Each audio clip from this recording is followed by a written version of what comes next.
اس بات کو نظر انداز کرتے ہوئے 26ویں ترمیم کا معاملہ اسی آئینی بینچ کے پاس لگا دیا گیا ہے جو اسی 26ویں ترمیم کے نتیجے میں وجود میں آیا ہے۔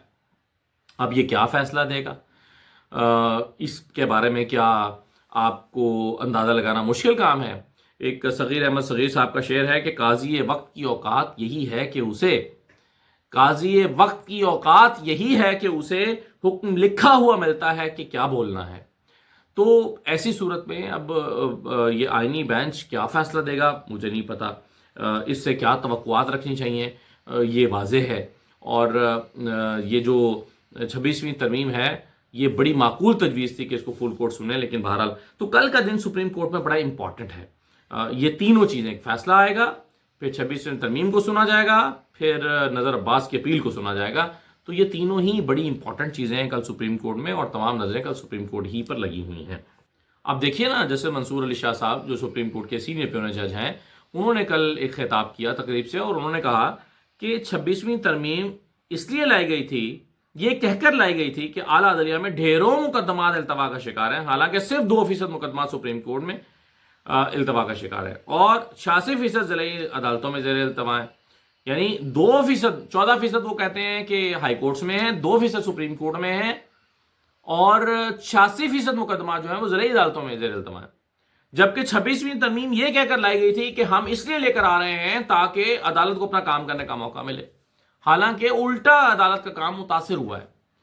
تو منصور علی شاہ صاحب نے اس نقطے کو 26ویں ترمیم کے حوالے سے واضح کیا، اور بلاول صاحب کا بار بار آپ کو بیان یاد ہوگا کہ جی یہ ہم عوام کے مفاد میں لا رہے ہیں، دیکھیے جی عوام کے مفاد میں لا رہے ہیں، دیکھیے جی یہاں پر لاکھوں مقدمات زیر التوا ہیں، اور اس سے ججز کو اپنا کام کرنے میں یکسوئی کرنے میں آئینی جو معاملات ہیں وہ اتنا ٹائم کھا جاتے ہیں کہ عوامی نوعیت کے مقدمات پیچھے رہ جاتے ہیں۔ تو دیکھیے جی اب ہم عوامی نوعیت کے مقدمات کو ٹائم دے رہے ہیں۔ یہ سب جھوٹ تھا، فراڈ تھا، دھوکہ تھا، اپنی عدالت کو اپنے کنٹرول میں کرنے کا ایک سازش تھی، عدالت کو اپنی مٹھی میں لانے کا ایک بہانہ تھا، طریقہ تھا، اسی لیے 26ویں ترمیم لائی گئی تھی، اور اس سے اب کوئی ڈھکی چھپی بات نہیں رہی۔ اور واضح کر دیا ہے، منصور علی شاہ کہہ رہے ہیں کہ بھائی 2% مقدمات ہیں، اس میں سے بھی، ان 2% میں سے بھی میرا خیال ہے جو آئینی مقدمات کا حصہ ہوگا وہ تو 0.00 کچھ فیصد بنتا ہوگا، کیونکہ کل میرا خیال آئینی مقدمات کی تعداد ملا کر 100-125 بنتی ہوگی۔ تو یہ ایک جھوٹا بیانیہ تھا جو بنایا گیا۔ 26ویں ترمیم صرف عدلیہ کو مٹھی میں بند کرنے کے لیے لائی گئی تھی، اور اس کے علاوہ اس کا کوئی مقصد نہیں تھا، یہ اب واضح ہو گیا۔ اچھا، اب آ جائیے ذرا ایک اور معاملے پر، اور وہ چل رہا ہے محسن نقوی صاحب کا معاملہ۔ محسن نقوی صاحب کا نہ دورہ ختم ہو رہا ہے، نہ ان پر تنقید ختم ہو رہی ہے۔ محسن نقوی صاحب امریکہ چلے گئے، اور امریکہ جا کر ان سے کچھ غلطیاں سرزد ہوئیں۔ ایک تو ان سے غلطی یہ ہوئی کہ وہ ایک غلط تقریب میں گھس گئے، اور وہ چین کی جو حکمران پارٹی ہے اس کے خلاف وجود میں آنے والے ایک جو گروپ ہے اس کے خلاف اس کے حوالے سے کوئی تقریب ہو رہی تھی، اور اس میں غلطی سے چلے گئے۔ اس پر وضاحت جاری کی ترجمان دفتر خارجہ نے، اور دفتر خارجہ نے کہا کہ جی یہ خود سے گئے ہیں محسن نقوی صاحب، ہمارے کہنے پر نہیں گئے، اور دفتر خارجہ کا اس سے کوئی لینا دینا نہیں ہے۔ تو یہ آپ کے لیے سمجھنا مشکل نہیں ہے کہ یہ کس نے وضاحت جاری کروائی۔ یہ ظاہر ہے یہ وضاحت جو ہے وہ وزیر خارجہ نے جاری کروائی۔ کون ہے وزیر خارجہ؟ اسحاق ڈار صاحب ہے۔ تو اسحاق ڈار صاحب کو یہ محسن نقوی صاحب کا دورہ اتنا ناپسند آ رہا ہے، اور آنا بھی چاہیے، کہ بھئی وزیر خارجہ کوئی اور ہے، اور وزیر خارجہ کا کام کرتے ہوئے محسن نقوی صاحب پہنچے ہوئے ہیں، اور کس اسائنمنٹ پہ گئے ہیں؟ کیا جس نے ان کو بھیجا ہے انہیں اسحاق ڈار صاحب پہ بھروسہ نہیں ہے؟ جو کام اسحاق ڈار صاحب کے ساتھ کرانا چاہیے وہ محسن نقوی صاحب سے کرایا جاتا۔ کیا آپ سارا کام محسن نقوی کریں گے؟ چیمپئنز ٹرافی بھی وہی کرائیں گے، ملک کے داخلی جو سیکیورٹی کے مسائل ہیں وہ بھی وہی دیکھیں گے، اور خارجہ امور بھی وہی سنبھالیں گے؟ کیا محسن نقوی کے علاوہ کوئی اور یہ کام نہیں کر سکتا؟ کیا اسحاق ڈار صاحب نہیں کر سکتے؟ اسی لیے اسحاق ڈار صاحب کو یہ بات اتنی ناپسند آئی کہ انہوں نے دفتر خارجہ سے کہہ کر یہ وضاحت جاری کروائی کہ بھائی یہ غلطی سے چلے گئے ہوں گے، یا جیسے بھی گئے ہیں ہمارے کہنے پر نہیں گئے ہوئے، ہم نے نہیں بھیجا ان کو۔ اچھا، یہ تو دفتر خارجہ سے اسحاق ڈار صاحب نے وضاحت جاری کروا دی۔ اب عرفان صدیقی صاحب، جو کہ نواز شریف صاحب کے بڑے قریب مانے جاتے ہیں اور حکومت کے کا ایک اہم حصہ ہیں، سینیٹر ہیں، اور آج کل تو بڑے ووکل بھی ہیں، اور مذاکراتی کمیٹی کا بھی حصہ ہے، تو عرفان صدیقی صاحب نے ایک انٹرویو میں ابصار عالم کے ساتھ یہ کہا ہے، انہوں نے کہا کہ جناب یہ اب پہلی بات تو یہ ہے کہ یہ اپنے طور پر گئے ہیں، حکومت نے ان کو نہیں بھیجا، یہ جو بھی ملاقاتیں کر رہے ہیں یہ اپنے طور پر کر رہے ہیں، اس کا حکومت سے کوئی لینا دینا نہیں ہے، وضاحت کرے۔ پھر انہوں نے کہا کہ بہت سے لوگ مینیج کر کے اپنے طور پر تقریب میں پہنچے، مینیج کر کے، اور حکومت پاکستان کو کوئی دعوت نامہ نہیں آیا۔ عرفان صدیقی صاحب کو محسن نقوی کے خلاف یہ وضاحت کرنے کی ضرورت کیوں پیش آ رہی ہے؟ وہ کہتے ہیں کہ حکومت پاکستان کو کوئی دعوت نامہ نہیں آیا، بہت سے لوگ اپنے طور پر مینیج کر کے اس تقریب میں پہنچے۔ تو محسن نقوی پر سیدھا سیدھا انہوں نے اپنے طور پر مینیج کر کے پہنچنے کا واضح کر دیا کہ بھئی یہ تو اس طرح سے گئے۔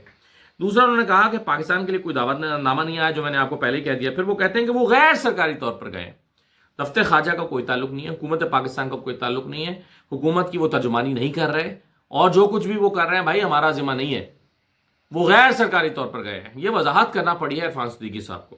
پھر وہ کہتے ہیں کہ پہلے یعنی پھر انہوں نے کہا کہ ہاں اگر ضرورت پڑی آنے والے دنوں میں، اگر ضرورت پڑی اس طرح کی ملاقاتوں کی، تو سرکاری طور پر ڈار صاحب جو ہے وہ دورہ کر سکتے ہیں۔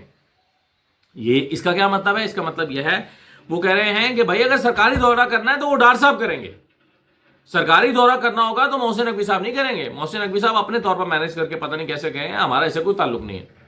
تو ایک حکومت اپنے ہی وزیر کے اتنے اہم دورے کو اس طرح سے انڈرمائن کرے تو مطلب واضح ہے کہ وہ کہہ رہے ہیں کہ بھائی یہ جو سبکی ہو رہی ہے، یہ جو اب آپ دیکھیں نا، بڑا کامیاب دورہ ہوتا اگر محسن نقوی صاحب کا، تو قطعاً ضرورت نہیں تھی۔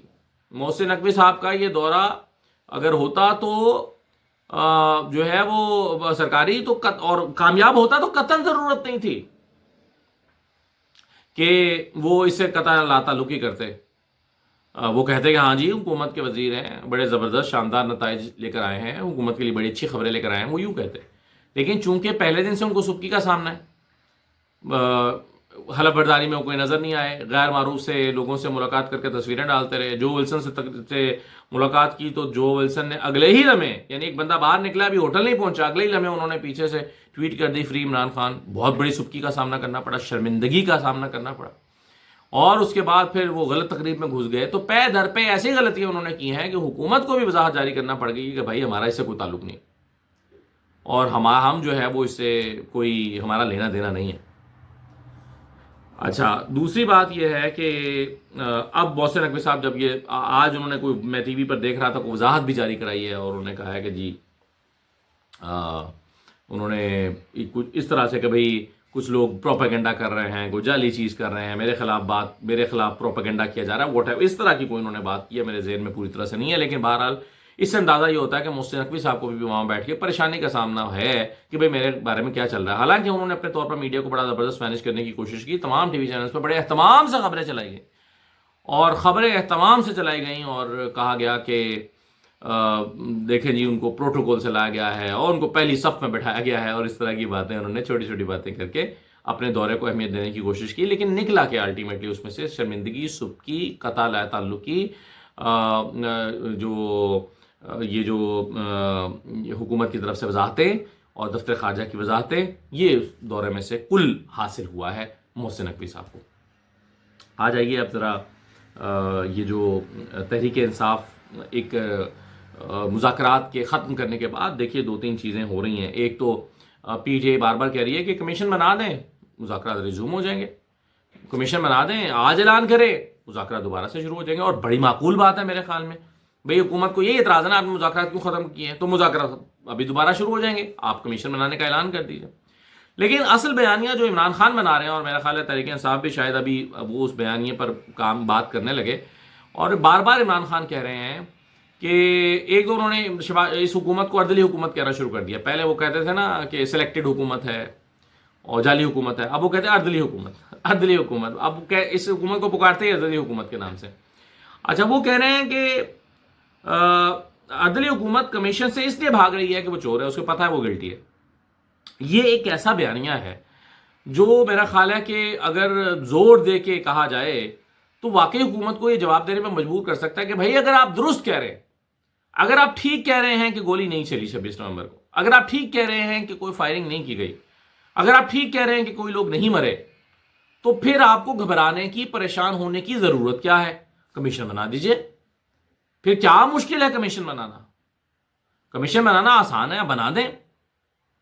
لیکن مسئلہ یہ ہے کہ حکومت کمیشن بنانے کے لیے تیار نہیں ہے، کیونکہ وہ جانتی ہے گلٹی ہے. تو عمران خان جو موقف لے رہے ہیں اور بار بار بات کہہ رہے ہیں، وہ یہی کہہ رہے ہیں کہ یہ ثابت کرتا ہے کہ حکومت بھاگ گئی ہے، یہ ثابت کرتا ہے کہ حکومت کا موقف ٹھیک نہیں ہے، یہ ثابت کرتا ہے کہ حکومت چور ہے، یہ ثابت کرتا ہے کہ حکومت گلٹی ہے.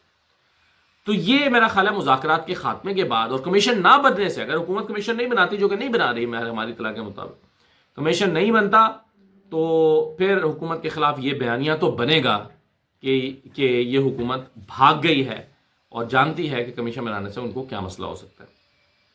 اجازت دیجیے، اللہ حافظ.